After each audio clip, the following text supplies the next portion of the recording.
歡迎嚟到懸疑檔案。2010年，美國德州發生咗一單離奇嘅案件。一名中年男子喺一間上咗鎖嘅酒店房入面離奇死亡，身上冇明顯嘅傷痕，但係內臟就嚴重受傷。佢唔係自殺，而係死於他殺。但係間房並冇被強行進入嘅跡象，亦都冇打鬥嘅痕跡。咁兇手到底係點樣作案嘅呢？本案嘅死者係55歲嘅 Greg， 佢係一位商人，同哥哥喺德州嘅博蒙特開咗一間公司，專門幫石油同埋天然氣公司去同一啲私人土地地主洽談開採石油嘅合同。佢嘅屋企位於路州嘅拉法葉，由於工作嘅關係，佢每個禮拜都會揸2個鐘頭嘅車嚟到博蒙特，並會留喺嗰度4-5日。Greg 一早已經習慣咗呢種頻繁出差嘅生活。佢後生嗰陣曾經喺郵輪上做過工程師，一年入面嘅大部分時間都生活喺海上，早就已經四海為家啦。步入中年之後，佢先選擇回歸陸地，成為一名商人。Greg 每次到博蒙特出差嗰陣，都會入住當地嘅 Elegante Hotel。每日結束工作返到酒店之後，佢都中意將冷氣嘅溫度校到最低。洗梳完畢之後，佢會喺床上鋪一條毛巾仔，將香煙、煙灰缸、打火機、手機、電視遙控器同埋佢最愛嘅零食放喺上面，然後就瞓喺床度，打開電視，一邊食煙，一邊食零食，一邊睇電視，享受住佢一整日最輕鬆嘅時刻。2010年9月15號晚， Greg 完成咗工作之後就返到酒店休息。佢用房卡打開咗348號房嘅房門，開咗冷氣，就好似平時咁享受住屬於佢嘅輕鬆時光。呢個時候，電視上播放住 Iron Man 2， 電影進入咗高潮位。Greg 亦都睇得好入神，但係佢都係冇睇到電影嘅結局。第二日早晨， Greg 冇去到公司返工，亦都冇聽同事打嚟嘅電話。於是佢嘅2位同事就決定去到酒店睇下到底發生咗乜嘢事。佢哋敲咗348號房嘅房門，但係冇得到回應。於是佢哋請酒店經理將道門打開。一打開道門，就發現 Greg 面部向下咁瞓咗喺地下，左手仲夾住半支香煙，已經冇咗生命跡象。於是佢哋即刻報警。警方到達現場之後，發現間房好熱，冷氣並冇開到，但係電視就開住。間房冇被強行進入嘅跡象，亦都冇打鬥嘅痕跡。Greg 嘅銀包有大約1000美元嘅鈔票，而銀包仲原封不動咁放咗喺 Greg 嘅牛仔褲褲袋度，所以警方首先排除咗劫殺嘅可能性。另外，警方亦都冇喺間房度揾到任何藥物或者係毒品，所以自殺同埋吸毒過量致死嘅可能性亦都被排除咗。警方喺妻子 Susan 嘅口中得知，Greg 有好大嘅煙癮，中意飲酒，而且從來都唔做運動，亦都冇做過身體檢查。於是警方初步推斷 Greg 係死於突發心臟病。警方喺間房度影咗幾張相做記錄之後，就將 Greg 嘅遺體送到殮房進行解剖。博蒙特市有一位經驗豐富嘅法醫，佢只係用咗45分鐘就完成咗今次嘅驗屍。法醫留意到 Greg 嘅左邊面有擦傷，估計係 Greg 瞓低嗰陣撞到地氈而擦傷嘅。佢嘅陰囊有1 cm 嘅撕裂傷，右邊嘅臀部附近亦都有瘀傷，估計係俾人大力踢傷嘅。當法醫解剖屍體嗰陣，就發現咗奇怪嘅現象。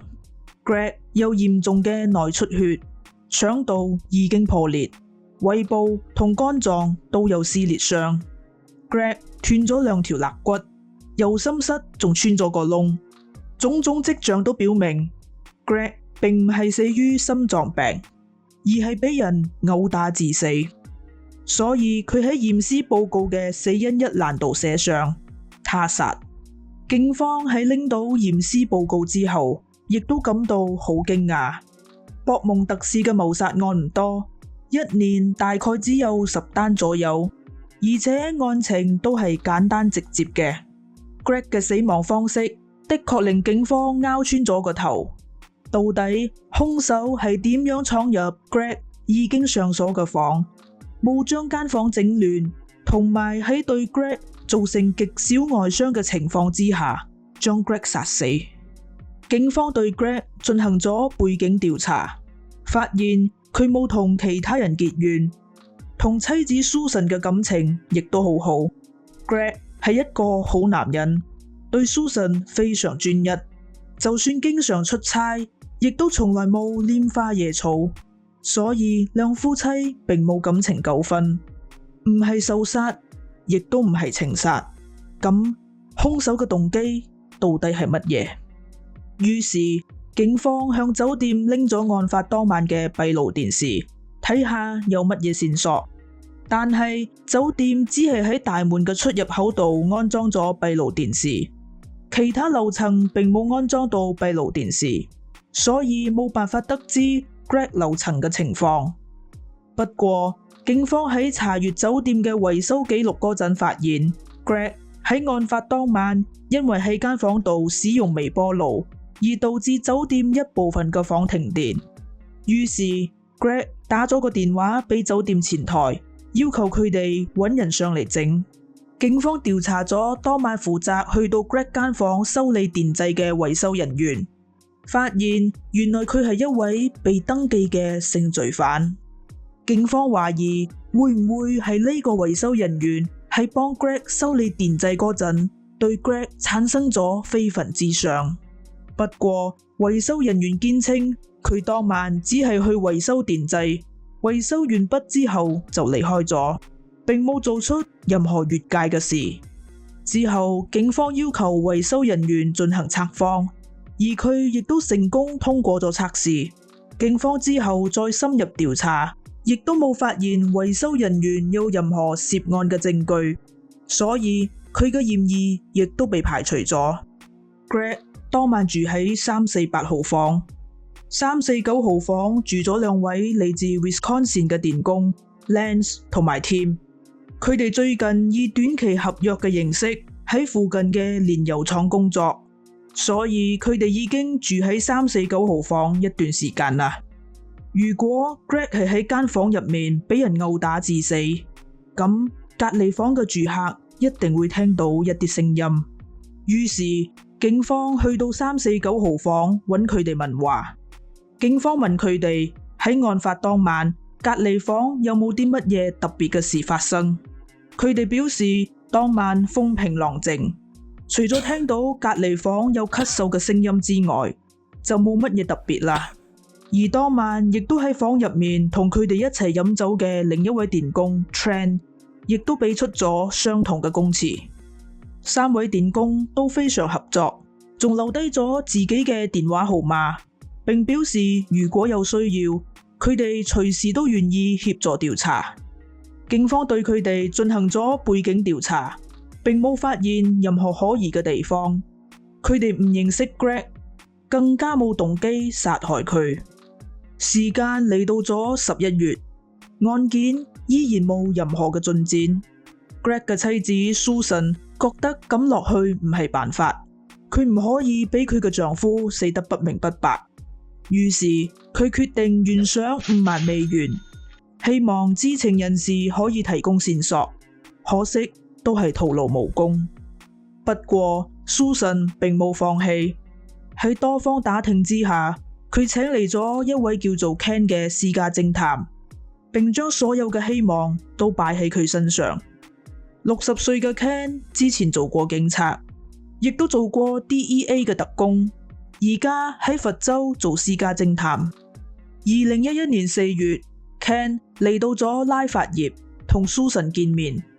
佢問咗 Susan 好多問題，包括佢同 Greg 之間嘅關係，Greg 有冇出軌，有冇購買巨額嘅保險等。喺確保咗 Susan 完全冇動機殺害 Greg 之後， Ken 問咗 Susan 案發現場有冇乜嘢唔尋常嘅地方。 Susan 回答係 Greg 被發現嗰陣間房非常熱，冷氣並冇開到。 Greg 好怕熱，佢一定會將冷氣嘅溫度校到最低，所以呢一點好唔尋常。之後 Ken 聯絡咗負責呢單案嘅警探 Scott， 並表示佢願意同警方一齊合作調查呢單案。一般情況嚟講，警方並唔會隨便同私家偵探一齊查案。不過 Ken 係前警員，聲譽亦都好好，所以 Scott 警探答應咗佢嘅要求。根據酒店嘅記錄，維修人員喺當晚8點半就已經將電掣整好，離開咗間房。嗰個時候 Greg 仲係生勾勾嘅。9月份嘅德州天氣非常炎熱，怕熱嘅 Greg 點解唔開冷氣呢？唯一嘅可能性就係佢唔記得開冷氣。Ken 推斷當晚 Greg 使用微波爐導致跳掣，佢喺8點左右打電話去到前台，維修人員之後上門維修，並喺8點半離開。電流恢復之後， Greg 就繼續瞓喺床度睇電視，不過佢唔記得開冷氣。喺咁熱嘅天氣之下，喺一間冇開冷氣嘅房入面，唔使30分鐘就會覺得好焗。怕熱嘅 Greg 冇可能唔去開冷氣，所以佢一定係喺發現自己未開冷氣之前就已經出咗事。遇害時間應該係喺8點半至到9點之間。之後 Ken 再次睇返案發現場嘅相，佢發現咗一個疑點，所以佢即刻打電話俾 Susan， 問咗佢一個問題： Greg 係左腰定係右腰？ Susan 回答佢係右腰。 Ken 再問，咁佢食煙嗰陣會用左手定係右手？ Susan 回答右手。一個習慣用右手食煙嘅人，點解會突然之間用左手食煙呢？ Ken 對於呢一點一直都諗唔通。當晚 Greg 使用微波爐導致跳掣，隔籬嘅349號房亦都受到影響。會唔會係佢哋當晚喺房入面飲酒狂歡，因為唔滿意 Greg 搞到停電，所以將佢打死？但係警方當時已經調查過佢哋，並冇發現任何可疑嘅地方。Ken 冇放棄電工呢條線索，佢去到電工嘅公司詢問佢哋嘅同事，睇下會唔會有新嘅線索。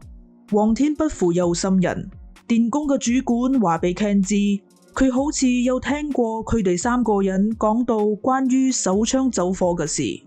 Ken 聽咗之後，大概估到咗案發當晚到底發生咗乜嘢事，於是佢打咗個電話俾 Scott 警探，並同佢講：我哋要即刻返去酒店揾子彈。但係案發到而家已經過咗大半年時間，348號房亦都已經被打掃過無數次啦。就算當時真係有子彈，而家亦都可能已經揾唔返啦。佢哋返到咗348號房，仔細搜查成間房，每一個角落都唔放過，可惜都係冇揾到子彈。當佢哋準備離開嗰陣， Ken 發現埲牆度有一個凹位，呢個凹位一直都喺度。警方當時以為呢個係房門長期開開閂閂，門柄撞到埲牆而造成嘅。但係當佢哋打開道門，先發現門柄嘅位置同埲牆凹位嘅位置根本唔吻合。仔細一睇，呢個凹位更加似係一個被補好嘅窿。於是佢哋即刻去到隔籬嘅349號房睇下。349號房嘅埲牆有一個更加明顯嘅窿，睇起嚟好似係彈窿。個窿俾人用粉紅色嘅物質補好咗。Ken 將填補物挖咗出嚟，發現嗰啲係乾咗嘅牙膏。佢拎出鐳射筆，由349號房嘅窿射過去，鐳射咁啱就射到咗348號房嘅床上。呢個時候 Ken 知道自己嘅推斷冇錯，案發當晚349號房有人喺度玩槍，支槍突然走火，子彈穿過咗埲牆，擊中咗瞓喺床度睇電視嘅 Greg。子彈由陰囊進入 Greg 嘅體內，一路貫穿咗佢嘅器官，導致佢內出血。Greg 陰囊嘅撕裂傷其實就係子彈造成嘅。由於嗰度嘅皮膚有皺褶，所以彈窿唔明顯，而被法醫忽略咗。中槍之後嘅 Greg 仲未嚟得切搞清楚自己發生咗乜嘢事，佢只能夠痛苦咁落床，艱難咁行向門口。身為右腰嘅佢，下意識將原本喺右手嘅香煙轉移到左手，打算用右手開門。但係由於子彈已經擊穿咗佢嘅心臟，所以佢仲未行到門口就已經瞓低咗。不過驗屍報告並冇提到 Greg 嘅體內有子彈，於是佢哋即刻去到法醫辦公室，將呢個新發現話俾法醫知。經驗豐富嘅法醫唔同意佢哋嘅睇法，並認為佢哋喺度無理取鬧。法醫將當日解剖屍體嘅相拎出嚟俾佢哋睇。Ken 將所有受傷器官嘅相排列好，發現咗一道子彈由下至上穿過嘅痕跡。再仔細一睇，右心室的確有一個彈窿。呢個時候，法醫知道自己當時真係疏忽咗。雖然而家知道 Greg 嘅體內可能有子彈，但係 Greg 已經火化咗。嗰粒子彈亦都已經喺幾千度嘅高溫之下燒成灰燼啦。於是 Ken 將目標鎖定喺當晚住喺349號房嘅3位電工身上。佢哋首先向 Tim 問話。Tim 重複咗佢喺大半年前話俾警方知嘅故事。佢依然隱瞞咗支槍走火嘅事。確認口供冇任何遺留之後， Tim 自信咁喺上面簽咗個名，並準備離開。呢個時候 Ken 阻止咗佢。Now you got a problem. You just made a false police report, that's why. You want to go to jail for that? Well, then tell us what happened. 之後 Tim 先講出咗真相。案發當晚，佢哋買咗酒返房飲，大約8:55分 Lance 話自己架車度有一支 whisky 同埋一支槍，並叫 Trent 落去將酒同埋支槍都拎上嚟。返到間房之後， Lance 拎住入咗子彈嘅槍，指住 Tim 同 Trent 嚇佢哋。突然之間，支槍走火，子彈由 Trent 嘅身邊飛過，擊中咗佢身後嘅埲牆。之後 Lance 即刻將支槍擺返架車，再返到間房用牙膏將埲牆嘅窿補好。之後 Trent 就離開咗，而 Lance 同 Tim 就去咗酒吧飲酒。呢個時候，警方叫 Tim 打俾 Lance 並進行錄音，獲取更多嘅證據。警方之後向 Trent 問話，佢亦都講出咗相同嘅故事。由於支槍走火而導致死亡嘅案件喺德州並唔罕見，所以律政處一開始並冇打算以重罪嚟到起訴 Lance， 仲打算同佢達成認罪協議。Ken 知道之後即刻聯絡咗主控官，並表達咗佢嘅不滿。Ken 表示，案發當晚嗰3位電工都知道348號房住咗人，但係喺支槍走火之後，佢哋並冇第一時間過去隔離房睇下，亦都冇通知前台。Lance 反而第一時間將支槍收好，仲用牙膏將埲牆嘅窿補好，之後仲若無其事咁去到酒吧飲酒。第二日，佢哋望住 Greg 冰冷嘅遺體喺間房度被推出嚟。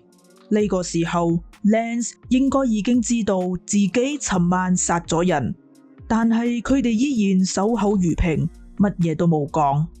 Lance 甚至仲喺案發之後將佢支槍交咗俾律師，放喺保險箱入面保管。呢一系列嘅行為都證明咗 Lance 由一開始根本就冇打算為自己嘅行為負責任。呢單案已經唔可以被當成意外嚟看待啦，呢個根本就係謀殺。之後，律政處決定以誤殺罪名嚟到起訴 Lance。2012年10月29號，本案正式開審。Lance 喺庭上選擇咗拒絕答辯，最終 Lance 被控誤殺罪成，獲刑10年。Tim 同 Tran 雖然一開始俾咗假口供，但係之後佢哋同警方合作講出真相，所以冇被起訴。When they saw the body being taken out of the room, there was ever any doubt at that point, did I hurt somebody? To still not have the moral capacity to come forward, that's scary to me that people walk around like that. I think Greg would say, good for you, Sue. You stuck with it. You found out who did it. You brought this to court. Now please go and have a happy life, because that's what he would want.